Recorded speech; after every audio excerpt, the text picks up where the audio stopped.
Three women don't simply vanish without a trace. Yet that's precisely what we're asked to believe happened in Springfield, Missouri on June 7, 1992. The night began with celebration, graduation ceremonies, parties, the ordinary joy of achievement and possibility. By sunrise, Sherrill Levitt, Suzie Streeter, and Stacy McCall had disappeared from existence, leaving behind a crime scene so pristine it defies rational explanation.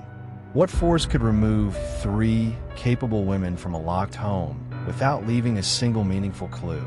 This isn't just another missing persons case. This is the question that has consumed investigators for decades. I've examined thousands of disappearances in my career. Most leave breadcrumbs, evidence of struggle, signs of flight, a motive, a witness.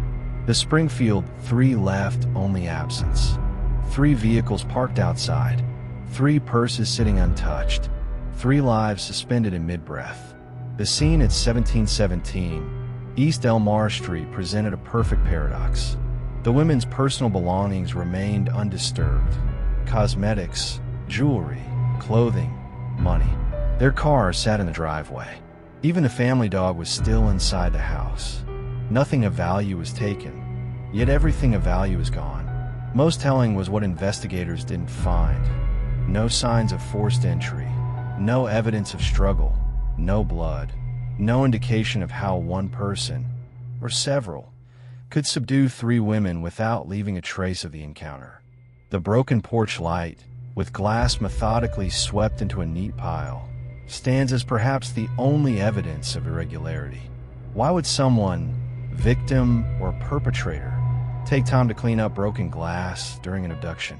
This detail haunts investigators because it suggests a level of control and calculation rarely seen in violent crime. What happened in those dark hours between midnight and dawn? How could these women vanish so completely that 30 years of searching has yielded nothing but dead ends and hollow theories? The perfect crime doesn't exist, except when it might. And the disappearance of the Springfield 3 stands as the closest approximation to perfection in the annals of modern criminal investigation. To understand what happened to the Springfield 3, we must first reconstruct their final known movements. Not just where they went, but who they encountered, what was said, what plans changed. Often, the solution to a perfect crime hides in the seemingly insignificant details of ordinary life disrupted. June 6, 1992 marked graduation day at Kickapoo High School. Seniors Suzie Streeter and Stacy McCall received their diplomas amid the customary fanfare. For these young women, both 18, the ceremony represented a threshold between adolescence and the independence of adulthood. Suzanne planned to attend cosmetology school, following in her mother's footsteps.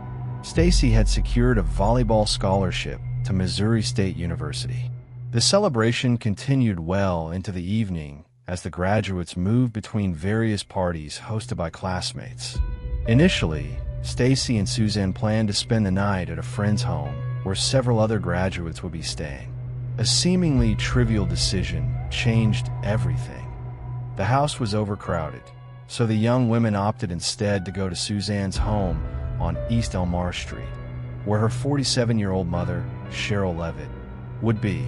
Sherrill, a respected hairdresser who owned her own business, had spent a quiet evening at home. Recently divorced and independent, she had remodeled the modest 3-bedroom house herself. Friends describe her as meticulous, strong-willed, and protective of her daughter. Despite standing only 5 feet tall, those who knew her said she possessed a formidable presence that didn't suffer fools or threats. Phone records confirm Stacy called a friend at approximately 10:30 p.m. to discuss their change in plans. She made another call close to midnight. These communications revealed nothing unusual, just routine coordination among friends on a night of celebration. The final verified contact came from Sherrill's home phone at approximately 11:15 p.m. when one of the young women called another friend about potentially meeting the next day to continue graduation festivities. The timeline narrows our window of opportunity. After 11:15 p.m. on June 6th and before 8 a.m. on June 7th, when friends arrived at the Levitt home and found it vacant, something extraordinary occurred. This 7-hour period contains our answer. What's particularly striking about this case is the absence of warning signs. No concerning phone calls reported by friends. No stalkers observed in the preceding days. No threats documented against any of the 3 women. No domestic disputes or dangerous entanglements known to police. Yet something or someone penetrated the ordinary security of suburban life with surgical precision. Consider the psychological profiles of our missing. Sherrill Levitt was not someone easily intimidated. As a single mother who had built her own business, she possessed the wariness that comes from self-reliance. Suzanne, athletic and outspoken according to friends, wasn't likely to submit quietly to threats. Stacy McCall had martial arts training and a reputation for level-headedness under pressure. These weren't vulnerable targets of opportunity. These were capable women who would fight rather than surrender to danger. Yet something neutralized all 3 without alerting neighbors in the modest suburban neighborhood where houses stand in close proximity. This central contradiction, 3 strong-willed individuals overcome without leaving evidence of resistance, forms the heart of our mystery. The answering machine at the Levitt residence contained a message when friends arrived the next morning. Before understanding the gravity of the situation, one of them inadvertently erased it while checking for clues to the women's whereabouts. Was this message inconsequential, or did it contain the voice of whoever orchestrated the disappearance? This piece of potential evidence, like so many others, dissolved before investigators could examine it.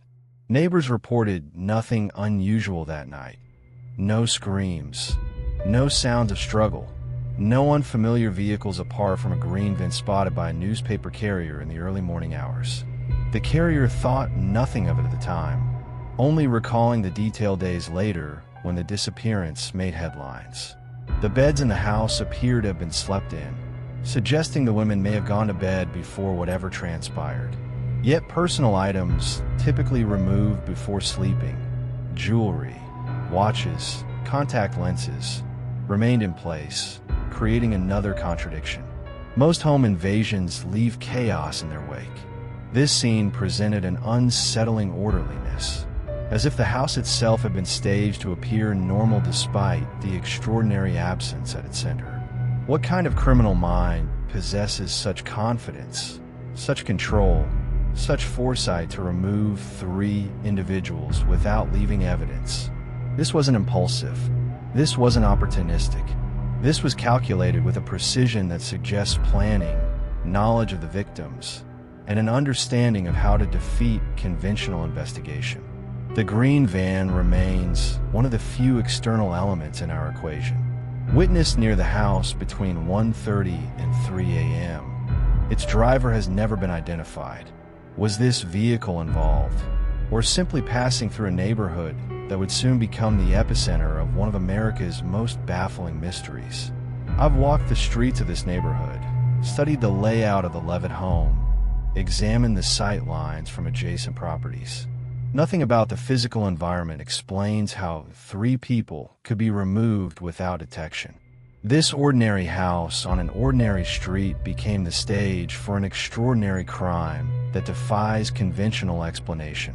Every investigator who touches this case confronts the same troubling question. How does someone make 3 women vanish without a struggle, without witnesses, without evidence? The answer requires us to think beyond the usual patterns of violent crime and consider possibilities that challenge our understanding of human behavior and criminal methodology. Criminal investigation often hinges on those first critical hours after discovery. Evidence untouched, memories fresh, witnesses uncontaminated by media speculation. In the case of the Springfield 3, these golden hours slipped away under fatal assumptions. June 7th dawned with no immediate alarm. When Stacy McCall failed to meet friends at a Branson water park as planned, they naturally assumed plans had changed.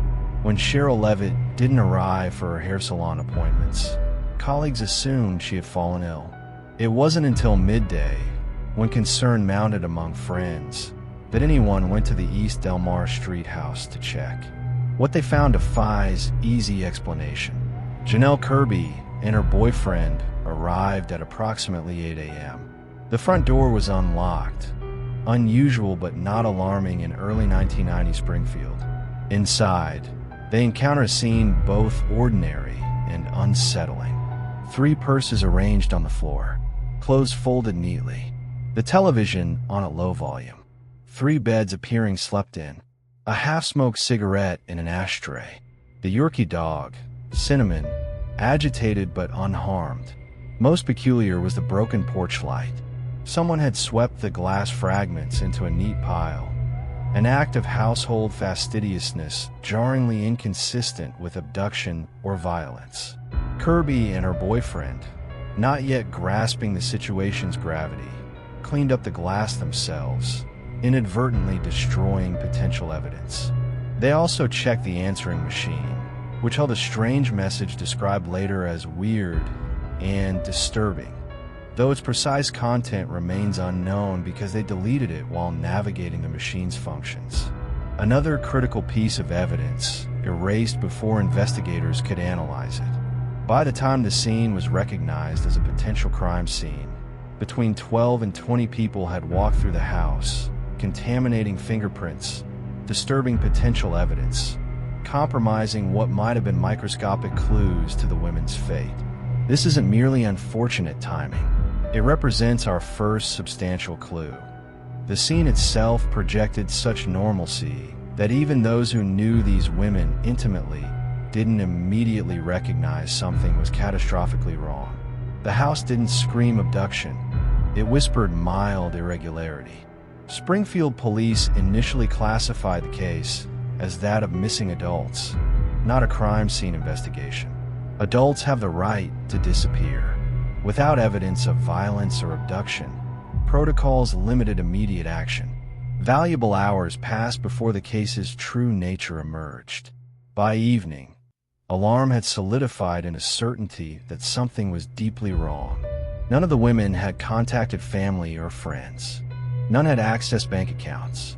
Their vehicles remained parked at the house. Personal identification, medication, purses, clothing, everything needed for voluntary departure remained behind. When investigators finally processed the scene properly, they confronted a puzzling lack of physical evidence. No fingerprints except those belonging to the women and known visitors. No signs of forced entry. No blood or biological evidence suggesting violence. No footprints or trace evidence indicating unknown visitors. It was as if the house itself had been sanitized by someone with knowledge of forensic investigation. The dog's presence adds another layer to our central question. Cinnamon, Sherrill's Yorkshire Terrier, remained in the house, apparently unharmed, but described as unusually agitated. In most home invasions, a dog, even a small one, either becomes a victim itself or creates enough disturbance to alert neighbors. Neither occurred here. Did the dog know the intruder? Was it somehow neutralized during the incident? Or does its survival intact suggest something about the nature of what transpired? Perhaps that the women left with someone they and the dog knew and trusted? As the investigation expanded, detectives conducted neighborhood canvasses. One resident reported hearing their own dog barking aggressively between 2 o'clock and 3 a.m., a time frame that aligns with the newspaper carrier's sighting of an unfamiliar green van in the area. Another neighbor recalled hearing what might have been a scream around 2:30 a.m., but dismissed it at the time as possibly kids from graduation parties. These fragments form a constellation pointing toward those early morning hours, but they provide no definitive outline of events. The scene's clinical cleanliness stands in stark contrast to the violent nature of what must have occurred. The forcible removal of 3 people against their will. What does this tell us about our perpetrator? First, an unusual level of control and planning. Second, a sophisticated understanding of evidence and investigation. Third, either a position of trust that allowed access without struggle or a capacity for overwhelming force deployed with surgical precision. Investigators faced another analytical challenge, determining whether one, two, or all three women were the primary target. Was Sherrill the focus, with the younger women becoming collateral victims by their mere presence?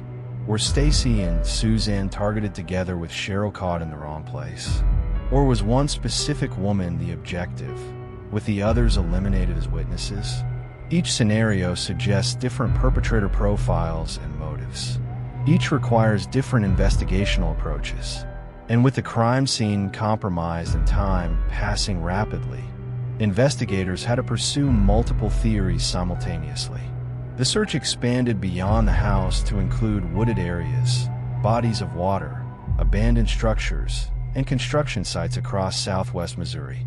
Dozens, then hundreds of tips flowed into a hastily established hotline. Psychics offered visions. Well-meaning citizens reported suspicious activities. Former boyfriends, ex-husbands, known criminals in the area, all were scrutinized. Yet the investigation kept returning to the same central mystery. How were three women removed from a house without leaving evidence of struggle, without witnesses in a populated neighborhood, without a single conclusive clue to their fate? Perhaps most disturbing is what experienced investigators recognized immediately, but rarely articulate publicly. The scene bore hallmarks of someone familiar with police procedure. The absence of evidence suggested not just caution, but expertise. Either multiple perpetrators with remarkable discipline or a single individual with unusual capabilities had executed what amounts to a perfect crime. The closest comparable cases in criminal history, the disappearances of multiple individuals without recoverable evidence, typically involve perpetrators with law enforcement or military backgrounds. People trained in control techniques, evidence management, and tactical operations. This investigative thread, while circumstantial, cannot be dismissed in analyzing what happened at East Elmar Street. I've consulted with former FBI profilers who suggest another possibility, that what occurred was so sudden, so overwhelming, that resistance was impossible. Perhaps entry gained through deception, followed by immediate incapacitation. But this theory fails to explain the scene's orderliness, the beds that appeared slept in, the dog's survival. Every investigative path leads back to our central question. What force could remove three women from a locked home without leaving meaningful evidence? The answer requires us to consider possibilities outside conventional criminal behavior. And that is precisely what makes this case persistently unsolvable through standard methods. In the absence of definitive evidence, theories about the Springfield Three have proliferated like shadows at sunset, each casting a different shape, but none revealing the substance of truth. The most compelling investigations don't chase every shadow. They identify which ones might actually connect to the body that cast them. The green van spotted by the newspaper carrier remains one of the few tangible leads.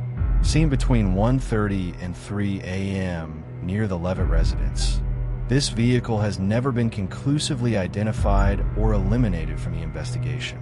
The timing aligns with the neighbor's report of a dog barking aggressively around 2 a.m. and another resident's recollection of what might have been a scream.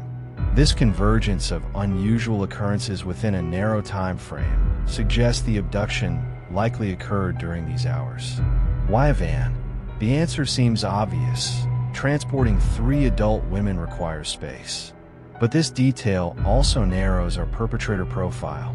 The use of a van suggests premeditation rather than opportunity. Someone planned to take not just one person, but potentially several. Someone came prepared. The most disturbing theories involve individuals with connections to law enforcement or security backgrounds. The scene's clinical precision, the absence of evidence, the methodical execution, the capacity to control three women simultaneously, points to someone with tactical training or experience in restraint techniques.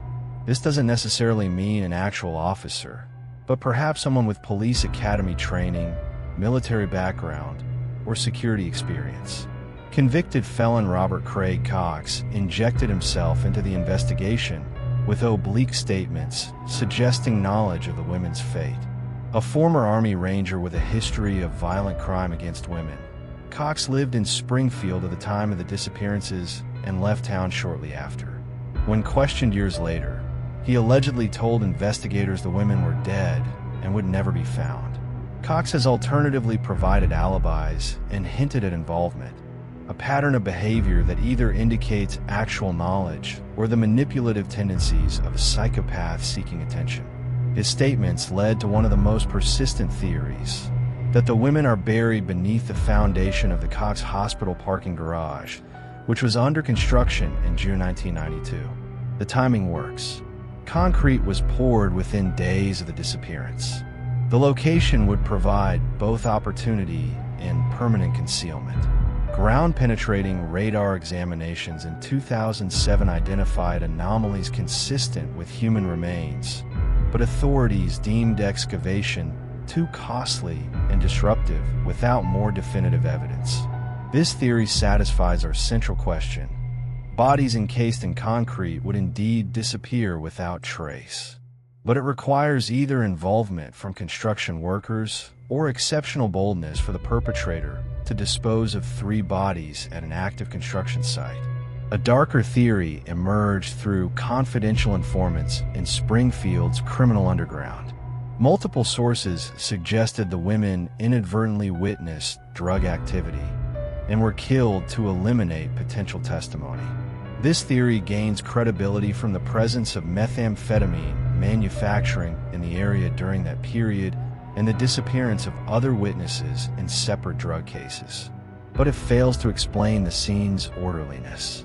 Drug-related killings typically display chaotic violence, not methodical execution, unless the perpetrators included individuals with unusual discipline and crime scene awareness.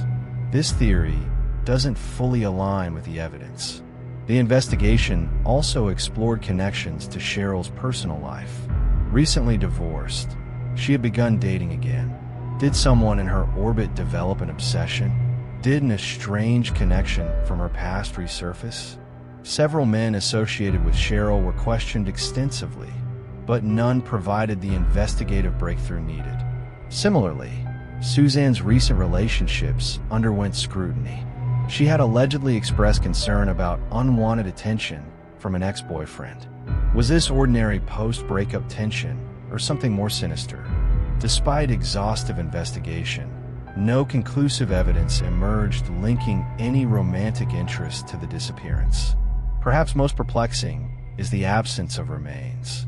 Southwest Missouri's terrain offers countless remote locations for concealment, but 30 years of searching has yielded nothing. Not a fragment of clothing, not a piece of jewelry, not a single bone. This absolute absence defies probability. Bodies tell stories through decomposition, scavenger activity, and botanical changes. They transform, but rarely vanish entirely. The total absence suggests either disposal in water deep enough to prevent recovery, destruction through chemical or thermal means, or concealment in a location so secure it has remained undisturbed for 3 decades. This brings us back to the parking garage theory.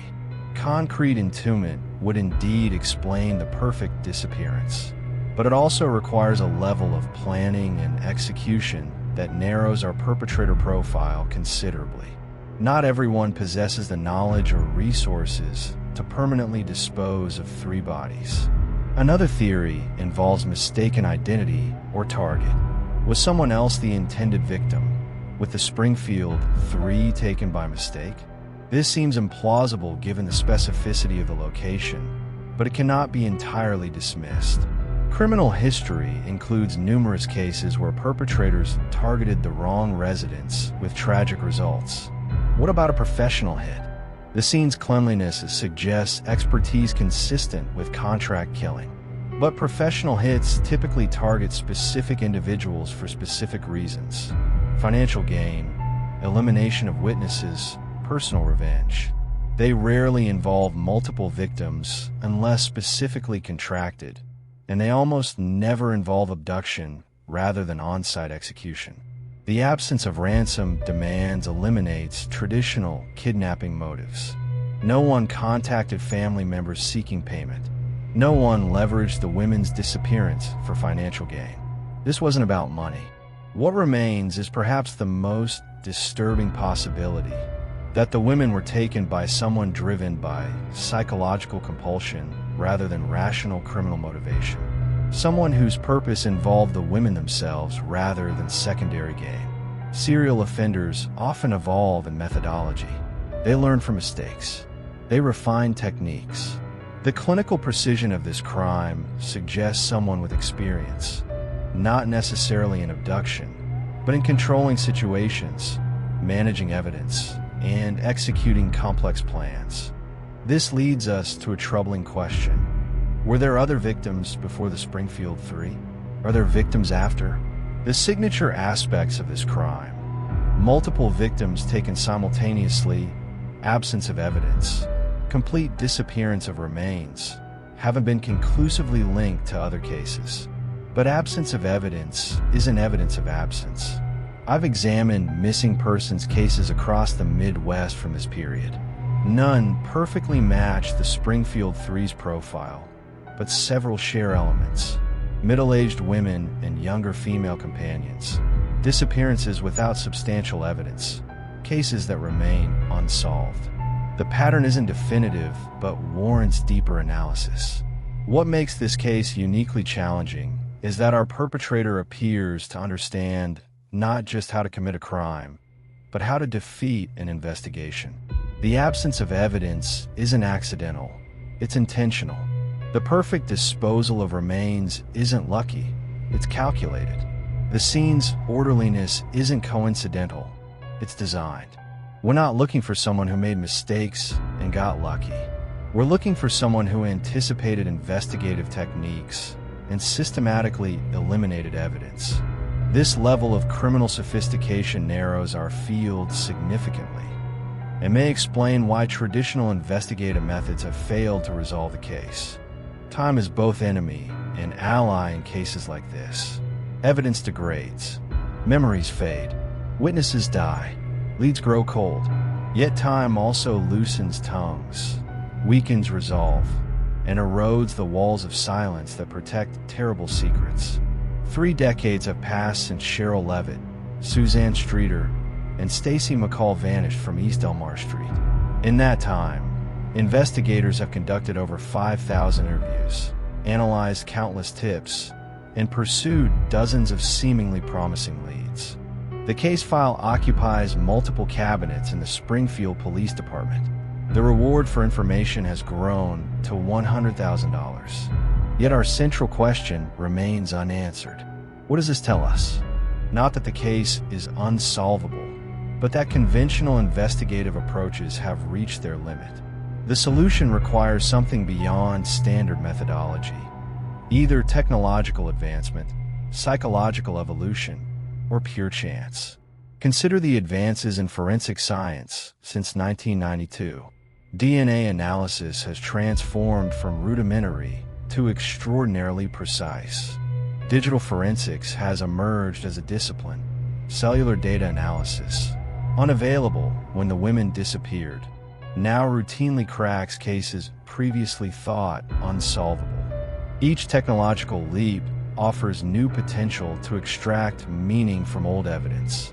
Physical evidence from the Levitt home remains in storage: cigarette butts, vacuum sweepings, fabric samples, fingerprints. Technologies not yet invented may someday speak for this silent evidence.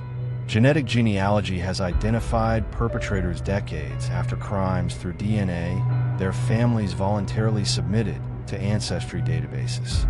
Touch DNA can now be recovered from surfaces traditional methods couldn't process. The physical record of what happened that night still exists, waiting for science advanced enough to interpret it. But technology alone won't solve this case. Human psychology plays an equally important role. Few people can maintain perfect silence indefinitely. The weight of knowledge becomes unbearable. As mortality approaches, the need for unburdening often outweighs self-preservation. Deathbed confessions have resolved countless cold cases. Someone knows what happened to the Springfield 3, and that knowledge becomes heavier with each passing year.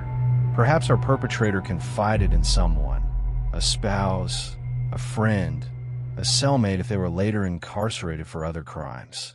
Such confidences rarely remain completely secure. As relationships change, as loyalties shift, secrets find ways to surface. One whispered confidence to the wrong person could break this case wide open. The psychological profile suggests our perpetrator possesses unusual self-control and patience. These traits typically diminish with age. What if advancing years have eroded their capacity for silence? What if illness or impending death has awakened conscience? The perfect criminal at 30 might become the guilt-ridden confessor at 60. This case has generated intense public interest for decades. Media coverage, documentary films, true crime podcasts. Each iteration reaches new audiences, potentially including someone with knowledge they haven't yet connected to the Springfield 3. Perhaps someone has carried a fragment of information for 30 years without recognizing its significance. An unusual vehicle in a neighbor's driveway, an unexplained absence from work, a change in behavior. Small details that seemed insignificant in isolation might form a critical pattern when properly contextualized. The parking garage theory deserves particular re-examination. Ground-penetrating radar identified anomalies consistent with human remains, yet authorities declined extensive excavation, citing cost and disruption. This calculus changes as years pass. What seemed prohibitively expensive or disruptive in 2007 might be justifiable in 2025. Advanced imaging technologies now allow more precise, less invasive examination of suspect areas. Perhaps the answer has literally been beneath our feet all along, waiting for sufficient political will and technological capability to unearth it. Robert Craig Cox remains a person of interest due to his contradictory statements about the case.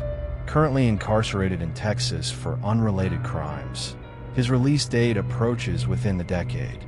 This timeline may create new urgency for resolution. If Cox does possess knowledge of the crime, the prospect of his freedom might motivate authorities to pursue previously unexplored investigative avenues. The green van sighted near the residence has never been conclusively identified. Vehicle registration records from that period have been digitized and could be cross-referenced with individuals connected to the case through modern data analysis techniques. A vehicle once impossible to trace among thousands might now be identifiable through computational methods unavailable to earlier investigators. Most cold cases that eventually resolve do so through some combination of persistence, technological advancement, and unexpected development. A witness finally speaks. A database match occurs. A seemingly unrelated arrest yields crucial information. The Springfield 3 awaits such a catalyst. I believe this case hinges on understanding our central question, not just as an investigative challenge, but as a psychological one. What kind of perpetrator could orchestrate such a perfect disappearance? Answer that, and we narrow our field considerably. This wasn't opportunistic. This wasn't impulsive. This wasn't amateur. This was executed with precision that suggests either extensive planning or previous experience. The perpetrator anticipated investigative responses. They understood evidence. They knew how to control 3 people simultaneously. They disposed of remains so effectively that 30 years of searching has yielded nothing. These characteristics point to someone with specific training, experience, or knowledge. Someone capable of compartmentalizing emotion. Someone with access to locations secure enough for conducting abduction without witnesses and disposing of remains without discovery. Someone who understood in 1992 how investigations worked and how to defeat them. Such individuals are rare. They leave distinctive footprints in their lives, patterns of control, unusual interests, periods of unexplained absence. Someone has observed these patterns without recognizing their significance. That observer holds the key. The case remains active. Springfield police maintain a dedicated tip line. The FBI periodically reviews the file. Families and friends continue to seek answers. This isn't historical curiosity. It's an ongoing investigation with significant resources still dedicated to resolution. 3 women disappeared from a house that showed no signs of struggle. Their belongings remained untouched. Their vehicles sat in the driveway. Their purses contained cash and identification. The beds appeared slept in. A cigarette smoldered in an ashtray. A dog remained unharmed but agitated. A broken porch light had its glass neatly swept into a pile. These details have puzzled investigators for 30 years. But puzzles have solutions. The answer to what happened to Sherrill Levitt, Suzie Streeter, and Stacy McCall exists. Someone knows it. Something contains it. Somewhere holds evidence of it. The truth doesn't vanish. It merely waits to be discovered.